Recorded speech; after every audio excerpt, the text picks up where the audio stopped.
So we've just trekked down this beautiful little walkway just outside of Queenstown along the start of the southern scenic route. And we've come across this most beautiful little beach area. The water is crystal clear. The mountains are gorgeous. Turn it around, you can have a look. Just stunning. 3 little ducks down there having a lovely time. We're only 5 k's out of Queenstown, and already the scenery is spectacular, as you'd expect. But yeah, just beautiful.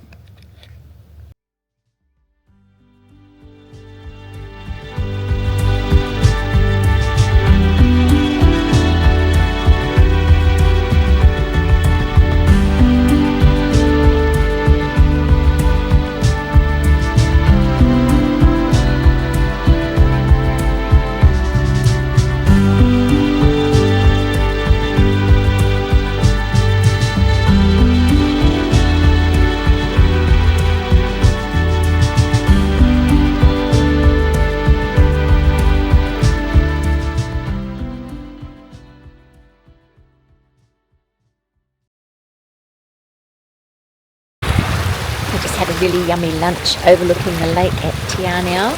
Grabbed some lunch from the local Foursquare, which is pretty well stocked actually, and sat down by the lake. And now we've come down to the lake front to have a look. And it's really lovely, mountains everywhere. Such a nice spot down here. Isn't that gorgeous? Plenty to see. The mountaintops are just so cool. They're so jaggedy. It just goes and goes and goes and goes and goes. Right round over there. That's all the way down to Little Sound down that direction.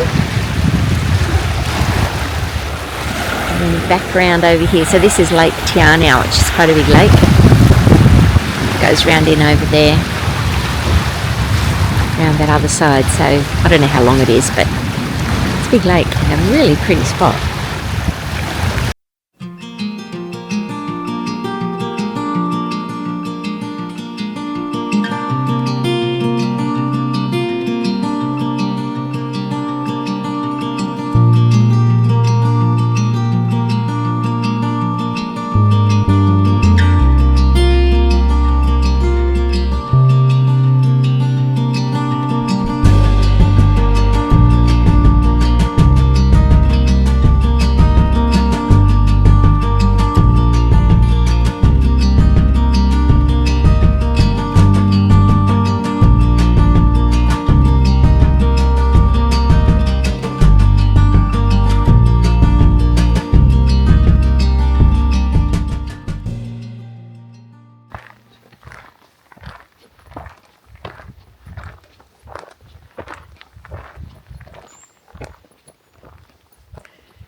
This is part of the Kepler track, which runs around the mountain. Be beautiful if we were a lot fitter. But just this bit's really pretty anyway. After walking through the forest, we got to Dock Bay. This is the outlook from this side. Still beautiful. We walked all the way around that bay to this bay. Some people had come across here with their jet skis. I don't think they'll give us a ride back though, but that's okay. We can walk. So we're off with Real New Zealand to Doubtful Sound. They'll take us on a bus to Manapuri and then across on the ferry. Shame it's not the best day, but should be spectacular anyway. We're looking forward to seeing some amazing things, hopefully some sea lions and penguins, who knows. But yeah, follow us along for the adventure. So we'll be heading across Lake Manapuri on the vessel there, the Titara. We'll be heading out that way and then catching another coach, which will take us to Doubtful Sound. So the weather's okay. The clouds could make it really interesting, but yeah, there's lots of people. And the lovely thing about New Zealand is the tea and coffee is sold in cups, which you can take on board the boat, and then they'll just collect them and wash them and use them again, which is pretty cool. And apparently the cheese scones are to die for. So if you ever get down here, grab yourself a cheese scone and a coffee.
just returned from our Doubtful Sound trip. It was amazing. We started at the NZ Real site in Te Anau, and then buses and ferries and more buses, and then down onto the sound itself in a big catamaran. It was just the most beautiful day. Well worth the trip, and spectacular scenery. And we thoroughly enjoyed ourselves and would definitely recommend a trip to Doubtful Sound.